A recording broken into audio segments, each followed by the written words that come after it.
One family, one job. बे जोंना टारगेटआ दाबो दङ आरो जाफुंगासिनो दङ। जब माने बे नङा जे नोंथाङा सरकारि गभर्नमेन्ट साख्रिखौ मोनबाल' बे जब जायो।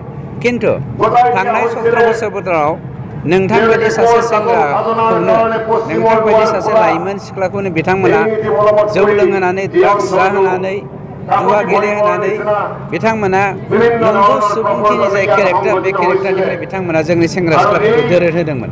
किन्तु दिनैनि दिनाव जोंनि साफ्रोमबो सेंग्रा सिख्लायानो थांना थानायनि राहा लामा लानायनि लामाखौ जोङो दिन्थिनानै होनो नागिरदों, जायखौ होनो जोङो वान पस्ट वान जब। बिथांमोननि जा बुंनाय बेथ' बुंबोगासिनो दंखायो आरो नोंथाङा मोनसे बाथ्राखौ गोसोखां, नोंथांमोननि मिडियानि गेजेरजों ओंखारबाय थादों जे फैगोन 1 तारिखआव हाग्रामाया सरकार दाफिनगोन, नेक्स्ट मास मोनथामनि उनाव हाग्रामाया सरकार दाफिनगोन, बिदि बुङै बुङै रायजोफोरखौ थगायनानै 3 बोसोर बिथांमोना थगायखाबाय। आरो बिथांमोना जे थगायबाय थायो, थांनाय 17 बोसोरावबो बिनि प्रमाणखौ दिनै रायजो राजाफ्रा मोनखादों।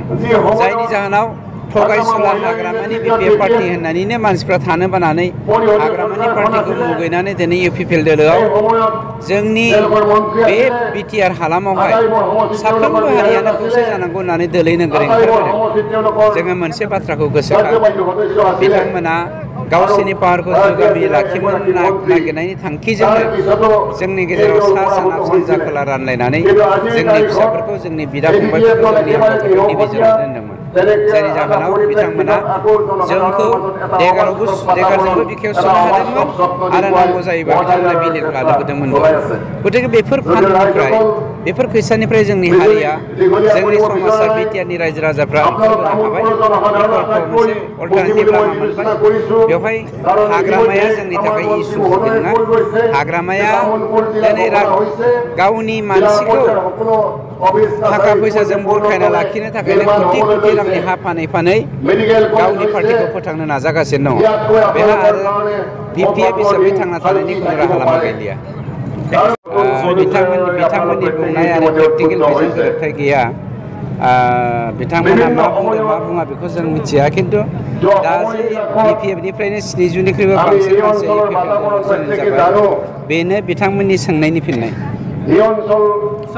दाखालि एसेम्ब्लियाव बिथांमोननि सोंनायनि फिननायखौ आं डिपार्टमेन्टनि मोजाङैनो फिनखादों जे बिथांमोना कम्पेनसेसन बियो, साख्रि होनो हायैनि बाथ्रा बुङो, किन्तु जोंनि इउपिपिएल दोलोआ मानबेन्द्र प्रमद बर' बिथांनि दैदेननायाव साख्रि होनो दा हाथों होननानै बिथांमोना हाइकर्टआव रिट पिटिसन जमा होदों जे जोंनि सेन्ट्रेल सिलेक्सन बर्डनि गेजेरजों नङाब्ला जों मालाबाबो साख्रिखौ होनो हाखाया।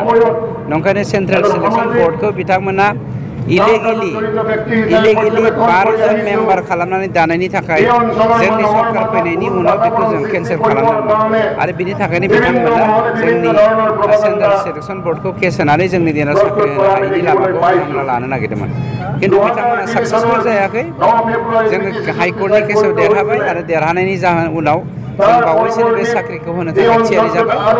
जोङो गोबां जेरै 900निख्रुइबो बांसिन अबिबिनो जों साख्रि होखांबाय, रेगुलार खालामबाय। बेफोरबायदिनो बावैसोनो जोंनि नैबे पास जानाय जोंनि लेखा गोनां सेंग्रा सिख्लाफोरनि पस्टखौबो जोङो 900 माने इन्टारभिउ फाथिनानै साख्रि होनो नागिरदों आरो बेफोरबायदिनो जालांबाय थासिगोन। जों प्राय 11,000नि गेजेरावहाय जोङो साख्रि होनायनि बेबस्था लादों। गतिके बोसोरनै दंबावो, बोसोरनैनि गेजेराव जोङो मावगोन। मानोना थांनाय 17 बोसोराव बिथांमोना जिबायदि 3,000निख्रुइबो बांसिन कोटि थाखा जाख्ल'बाय आरो गोबां इलिगेल खामानि मावबोबाय, बेफोरखौ सिद्ध खालामनायावनो जोङो 3 बोसोरा थांबाय। 3 बोसोरनि 1 बोसोराथ' जों जेबोखौनो मावनो हायाखै कभिडनि थाखाय।